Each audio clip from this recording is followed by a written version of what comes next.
Metroid 2, The Return of Samus. Would you believe me if I said this is the one game in the series I never played? Yeah, it's probably because I never saw anyone talk about it for a long time. When it came out in 1991, I was nowhere near being born yet, and I only learned of its existence because of AM2R's release in 2016, which is a video topic for another day, but I never played it because I was 14 at the time and had the mindset that there wasn't any point to playing the original because AM2R perfectly replaced it, and then when Samus Returns on 3DS came out a year later, it kinda reinforced that train of thought for me. But that didn't stop me from buying Metroid 2 on the 3DS Virtual Console. Over the years, I've tried playing it and never really got past the first area, dropping it quickly in favor of either remake. But that changes now.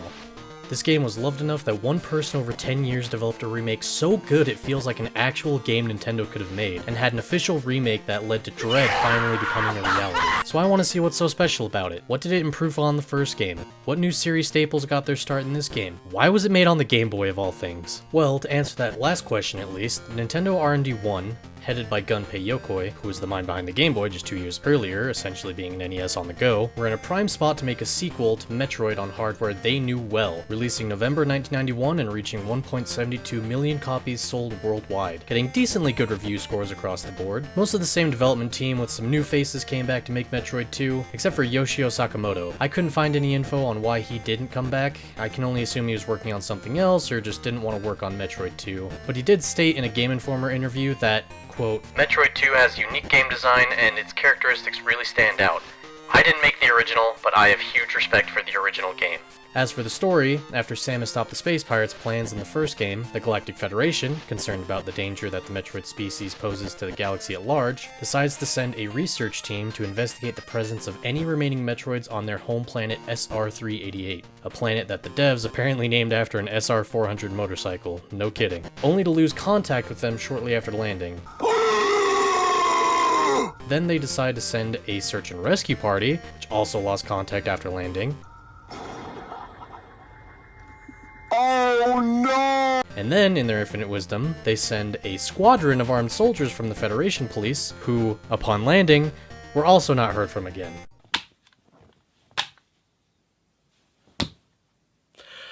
Why? They finally wise up and hire Samus to go out and wipe out every Metroid, deeming the species such a danger that they need to be taken care of once and for all. And upon landing on the surface of SR-388, we take control of Samus once more, and the adventure begins there. Real quick though, can we talk about the menu music in this game? It starts off as ear-grating beeps.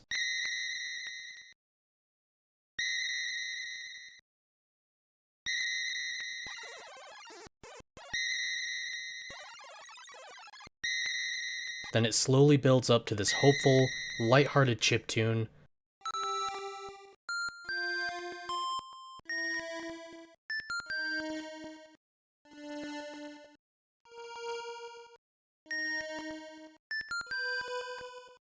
Before breaking out into a full adventurous bop.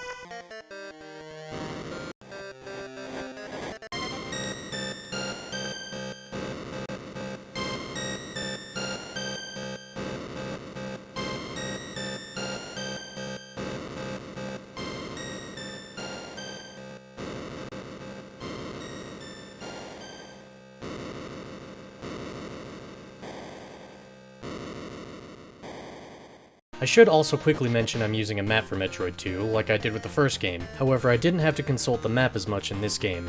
It was easier to tell where I was by the environment. The only hurdle that caused me to use a map was how much of this game's navigation requires you to go through fake walls, which, without a map, is probably why I dropped the game so many times before this. That or I'm a goddamn fraud. Anyway, upon pressing start, we are immediately taken into the game. And the very first thing I've got to say is the game's performance is consistent. No 2 FPS rooms here, the controls are much tighter than the first game, still no octo-directional aiming, but you can crouch to shoot lower enemies and shoot down now, the game teaching you this in the first few minutes here with these blocks. We also start with the morph ball and the missiles as well, along with the Metroid counter at the bottom, making Samus feel much more capable and prepared in this adventure than in the first game. The sprite work is much more detailed too, Samus's power suit especially. I'm surprised that on the Game Boy's 160 by 144 pixel screen they managed to squeeze in as much detail as they did. Oh, and this track that plays starting off our adventure, this is my favorite track in the game by far.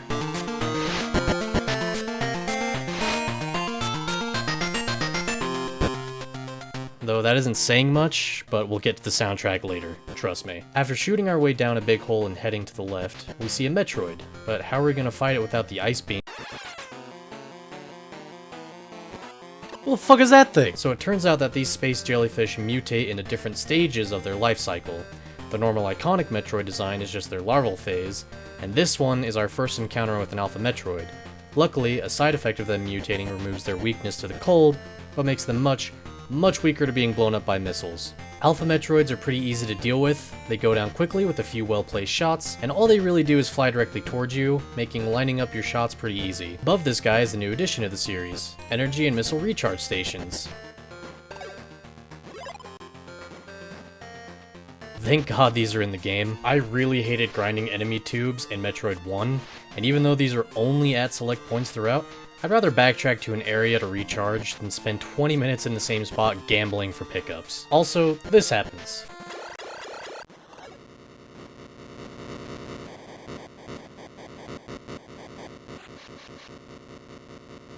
And it may or may not have scared me for a hot minute there. Yeah, so once you defeat a certain amount of Metroids in an area, an earthquake will happen, which drains magma, blocking further descent into the planet. A nice visual indicator for when all Metroids in an area are eradicated and it's time to move on to the next area. We should save on the way to the next area. That's right, this game has save points now. You just hop on this pillar, press start, and boom, your game's saved. I know the Famicom disc version of Metroid 1 had saves, but in the US we didn't get that. So for us, this was the first game with a proper save file.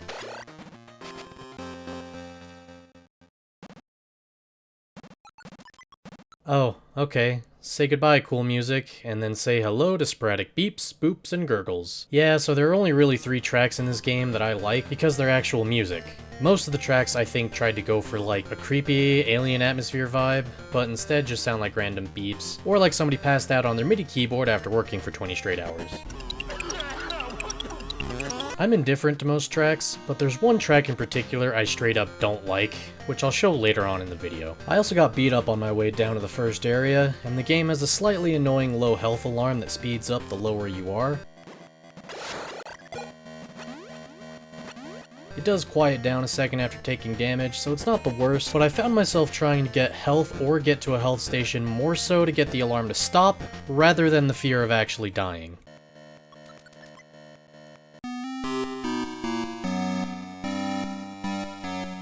This track I don't hate or like. It does an alright job of conveying that you're in some ancient civilization's ruins, as the manual says. The ancient civilization being the Chozo. They aren't named until Super Metroid, but the Chozo are an ancient race of bird people who were technologically advanced beyond anything ever known. Thought to be long extinct, the ruins of their galaxy-wide civilization are left scattered on thousands of planets. And Samus, whose power suit is of Chozo origin, can grab upgrades left behind by the mysterious race to fit into her arsenal.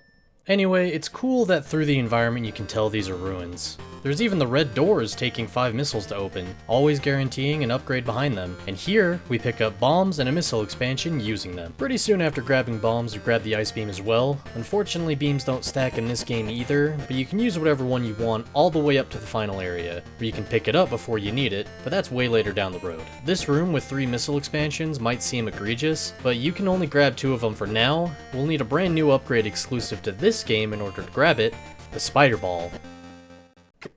Come on, it's right there. Please let me have it. Please, I can see it.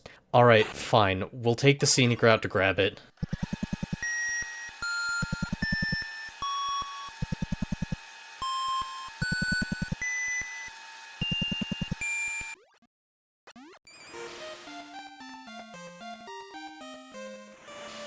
So the Spider Ball is cool, albeit a bit jank. You can activate it by pressing down again when in the Morph Ball, and slowly climb up walls, usually to get to areas you couldn't normally to find Metroids, or sometimes an energy or missile tank. All in all, a cool and creative upgrade, but a bit slow for my taste, and it becomes kinda obsolete later on in this game and never returns in the future 2D games. After grabbing it and heading down to the lowest part of Area 1, we take out the last 2 alphas here, triggering an earthquake, and we start headed to where the magma drained to get to the next area. Once we get to Area 2, walking past these weird boneflies and taking out another Alpha Metroid, we seem to be in another Chozo ruin. And after heading out the left of the ruin and running through water, which doesn't impede your movement at all somehow, we take out another Alpha guarding the way to our next upgrade. The Wait. Where is it? There's no way they don't have one here. Let me check in the back real quick. Ah, here it is.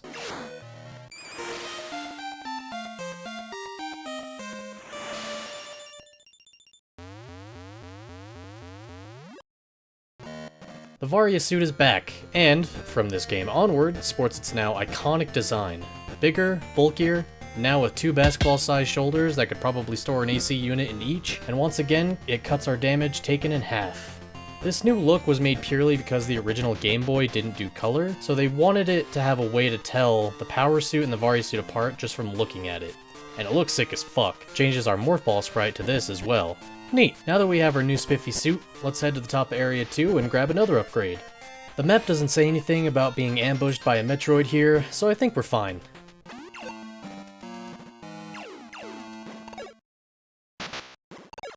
Oh god damn it, he swiped it. So this is Arachnus, a glorified bouncy ball. However, he has a weird trick up his sleeve. He doesn't take damage from anything, except bombs. So this fight is pretty much waking him up, nuking him out of existence with bombs, and taking the upgrade. Yeah, he goes down in seconds. We got the Spring Ball from him, a nice upgrade that lets us jump in Morph Ball, also changing the Morph Ball sprite again, and just being a nice quality of life feeling upgrade in general. Now we head down and to the right, through another Metroid fight to pick up the high jump boots. These would appear in most future games from now on as well, but in this one, for some reason, it feels like he gets sent way higher up. I don't know why, but it feels way higher than any other iteration of the high jump. Also, don't forget to nab these energy and missile tanks behind the statue. Right after this, I also got the Wave Beam. It does more damage, but sometimes it dances right around an enemy's hitbox. But we'll get a better beam eventually. Heading out, down to the left, there's a few more alphas to clear out, and...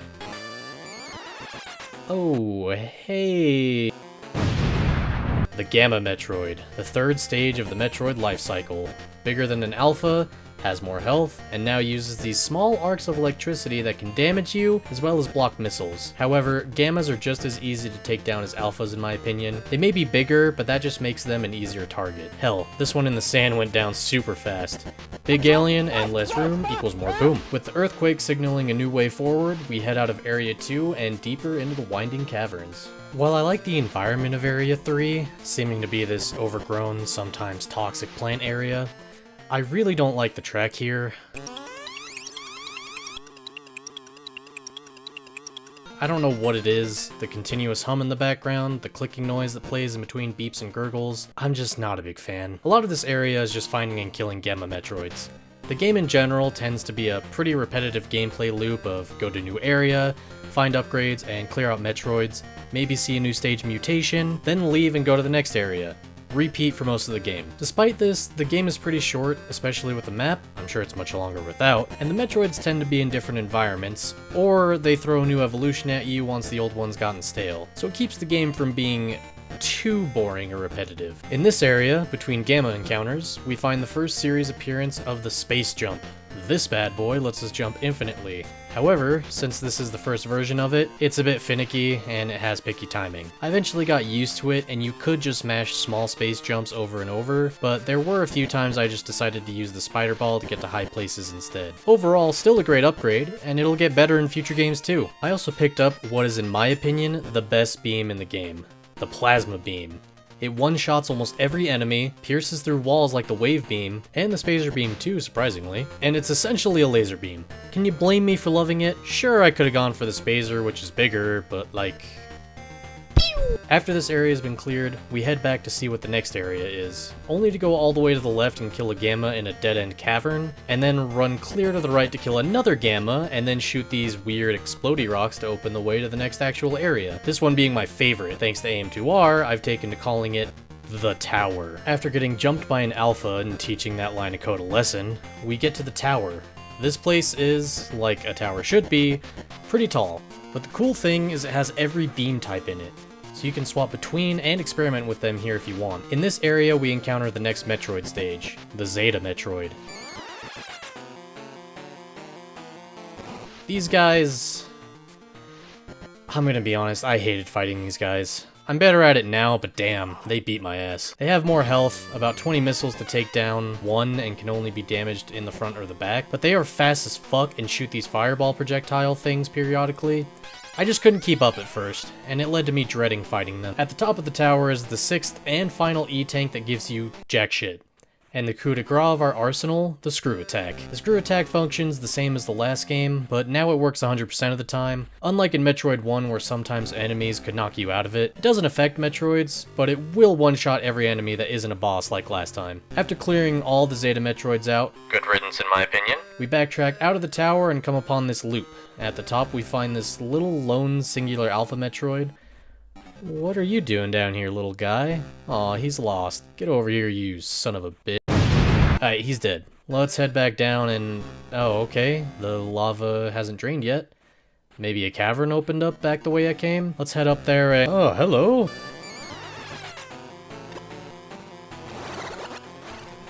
Omega Metroids. The beefiest and supposedly the hardest one to fight. But, I actually didn't find these guys hard. They're a big target, tend to stand right next to you, and are just big damage sponges, really. They look cool, but ultimately they're just a bigger, not as fast Zeta Metroid, and therefore are a great missile holder. They do a lot of damage though, so try not to just slam yourself into them all the time. After this, an area comprised of long vertical shafts with little to no enemies opens up, with 3 halls to the sides that have Omega Metroids in them. 3 in total. This is often what I've heard described as the hardest part of the game, a back-to-back gauntlet of what should be the hardest Metroids, and I would be inclined to agree if you just charged in after fighting the first one in that loop. But if you just run back to the tower and use health and recharge stations, then run back without getting hit, you can pretty easily take down these 3 Omegas in one go. And there's a recharge station at the start of the final area, so you probably won't die after all 3 encounters either. I don't know, this area just felt really easy to me, but that's probably because I went out of my way to be prepared beforehand. Now that we've beaten the Royal Guard, we make our way through some flooded hallways, and eventually into this large funnel room. At the top there's 3 entrances, one to energy and missile recharge stations, thank god, and another that brings us to this Chozo statue that has the ice beam, which we're gonna need. Something interesting though is that this statue is destroyed. Did the Metroids themselves know about the larval stage's weakness to the cold and try to destroy it? Who knows, but it's an interesting food for thought. The final entrance brings us into the Metroid hive itself. As we pass an egg, the Metroid counter goes up. What could have made that go up? We know that beta rays can cause Metroids to replicate, but if this is their home planet, how do they reproduce naturally? We'll have to trudge on and find out. Throughout the entire hive are a bunch of newly born larval Metroids, and they're the reason we need the ice beam, same as last time. We freeze them and blast them with 5 missiles to kill them. And if they latch on, it's much easier this time to get them off of you with the Morph Ball Bomb. Though they're still quite the threat, draining energy pretty fast. Once we've fought all of them, the Metroid count is at 1. We jump over a bunch of spikes, landing in front of a pit. And once we drop down, we come face to face with the final stage of Metroid evolution, the Queen Metroid. The Queen is hard. Probably the hardest fight in the game. Even after you learn the best way to take her down, she'll do these lunging attacks with her head, sometimes opening her mouth to bite at you, and then she'll move back and spit these weird projectiles at you. She can kill you pretty fast if you aren't careful. There is a pit here where you can leave to recharge, but if you do that and come back, her health is reset to full, so it's not really worth it in my opinion. The best strategy is this. When she does a lunging attack with her mouth open, shoot a missile in her mouth. This will freeze her for a couple of seconds. Go into Morph Ball and jump into her mouth quickly, and when her neck retracts, move further into her stomach. Then bomb her. She'll spit you out, she'll take a shit ton of damage from this, and the more she takes, the faster she'll get. Just rinse and repeat this strategy until she's dead, and the entire Metroid species goes along with her.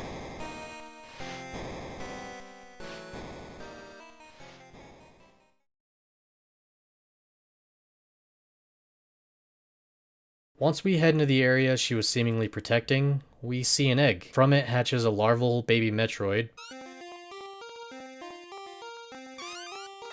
but it doesn't attack. It just floats around us, chirping. We, or rather Samus, choose not to kill it, but rather we take it with us. The little guy even helps us by eating these crystals blocking our way, and we have a somber trip back up to the surface contemplating our journey. When we make it, we get in our ship, finally ending the mission.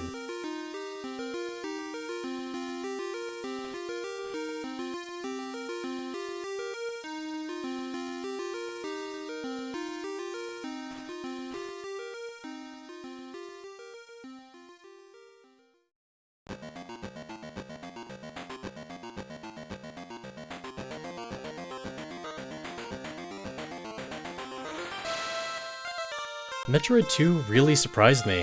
I had always thought it was super dated and not worth playing like the first game, that it controlled really clunky and couldn't be fun. But I was dead wrong. They improved so much in this game. The controls, save stations, health and ammo recharge stations, more detailed sprites and environments, new upgrades that are now part of the series' legacy. The passion pouring out of every pixel in this game took me by surprise. Is it a tad repetitive with hunting down the Metroids? Yes, but they keep it interesting by making the rooms you fight them in varied most of the time, and once one of the stage of the life cycle gets tedious or boring to fight, they throw the next one at you. I loved every minute of my time with Metroid 2, and the story of this game set up the plot for every future installment. I wouldn't have Super Metroid, Fusion, or Dread without this game. Hell, I wouldn't have this game without the first game either, but you get the sentiment behind what I'm saying, right? I'd highly recommend you give it a shot. The only thing I don't like is the space jump being a bit finicky, and most of the soundtrack being a bit of an earsore, or just not that fun to listen to. But aside from those two complaints, I actually loved it. Give it a shot if you're curious. I've been Joey. Thank you so much for watching. If you want to see more, maybe leave a like, subscribe, and ring the bell to know when the next video drops. Thank you all so much for the support on the last video. I wasn't expecting it, and I'm grateful that you actually all watched and gave feedback. Once again, I'm open to hearing your take on Metroid 2 in the comments, why you liked it, why you hated it, and more. And also, any criticism you can give on this video is appreciated too. This one was really hard to write, since if I described every Metroid encounter in detail, it would get super repetitive and would probably suck to listen to. So I hope I did a good job, but if I didn't, let me know in the comments how I can improve. Next time we're back in the Metroid universe, we'll be looking at the series' shining standard, Super Metroid. But before then, let's take a detour to another futuristic game world. But I won't get ahead of myself. Thanks again, I've been Joey, and have a good one.